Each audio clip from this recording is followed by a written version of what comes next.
Thanks for watching our new video. We're at the Piano Solutions Restoration Shop.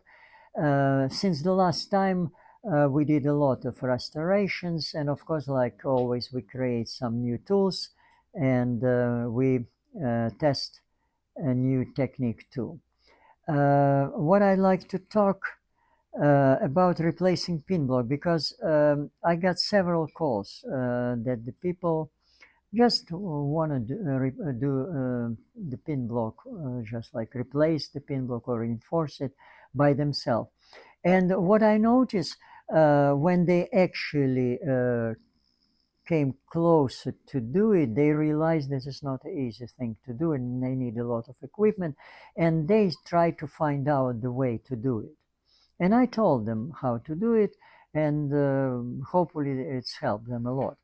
Some people say that you cannot replace the pin block. It means you'd better stay with all the pin block.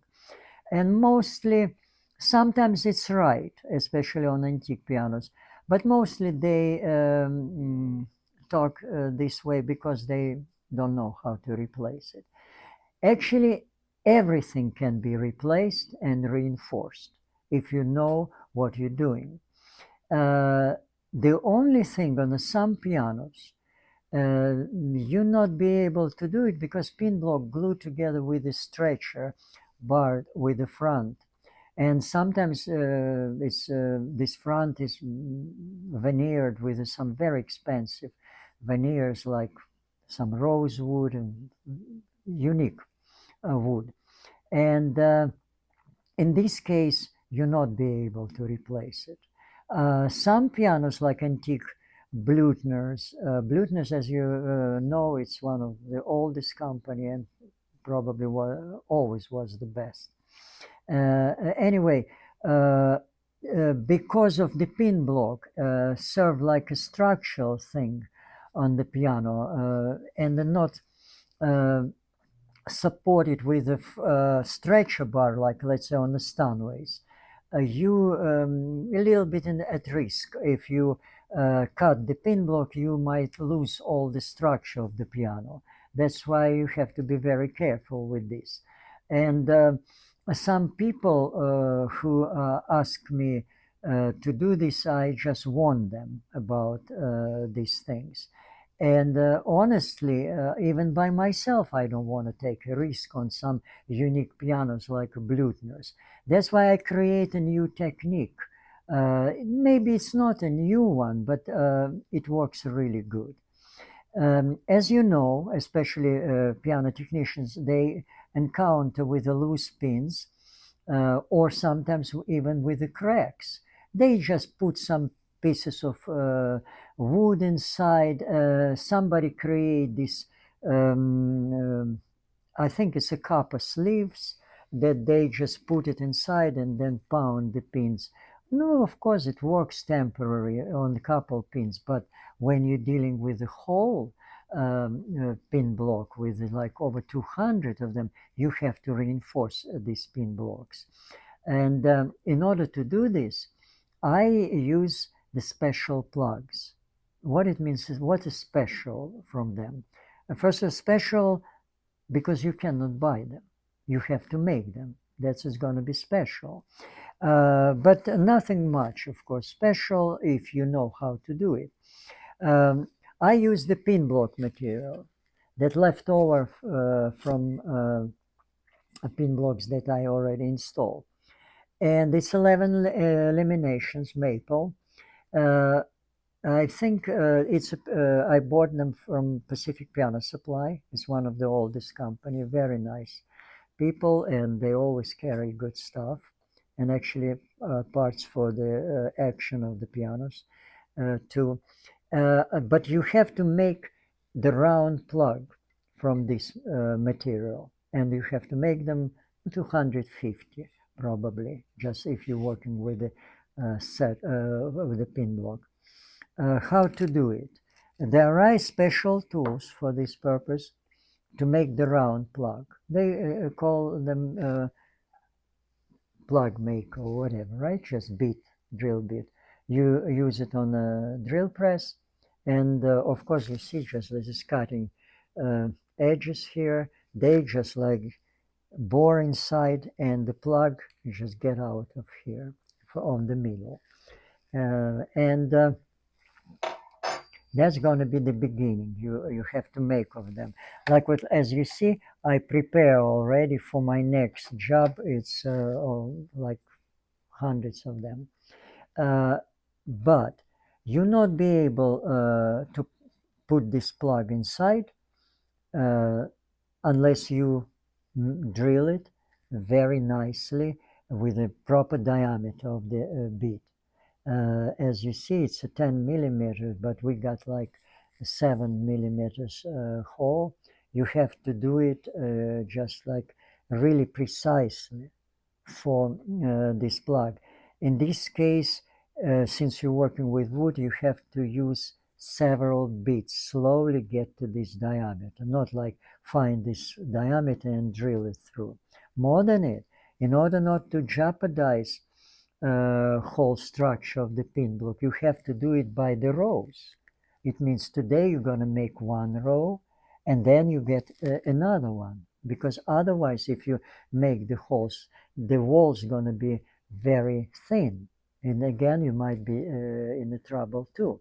That's why it's a slow process to make the plugs, like let's say 30 of them, then 30 of them, and 30 of them, and then finally fill all the pin block like this. But like I told already, you have to be very careful and experiment to be sure that your plug is very firmly goes, and you enable even to use the glue that it just like get together with glue.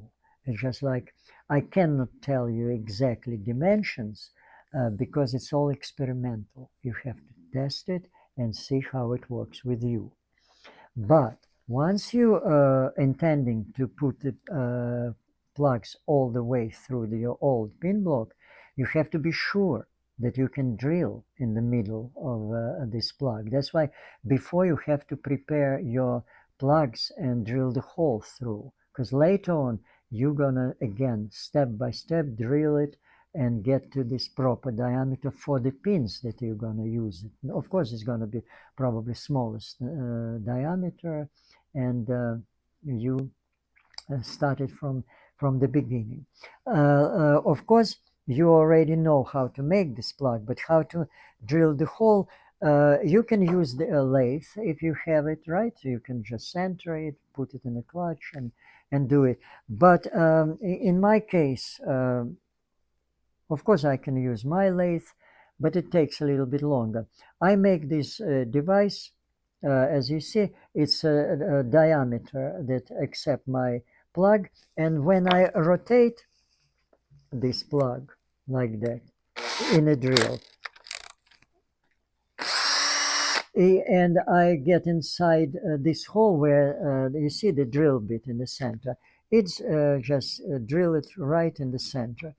Like this one already I drilled, but I get some. But you see, it's still don't have the hole, and I can like this, right? It's rotate. You see, it's nothing, and then like that. You see, that's how it works. And of course, it's again, it takes time, but that's what you have to do. Once you create these plugs, you just slowly just using, you can use the epoxy, you can use the different industrial glues, and you just fill all the pin block with the plugs, and then slowly you just start to get to this proper diameter. Because in this case, all your pin block just like penetrated like from the top to the bottom with these plugs, and you make a really really solid pin block, and the results is excellent. And I just worked recently on a Blutner, and I did hold the set of the plugs, and I plug it in, and now I do stringing, and I use of course smaller size of the pins. Actually the Blutner use on antique smaller size. It's 6.9 millimeters, and this excellent way to restore the pin block. Yeah, that's what I want to share with you.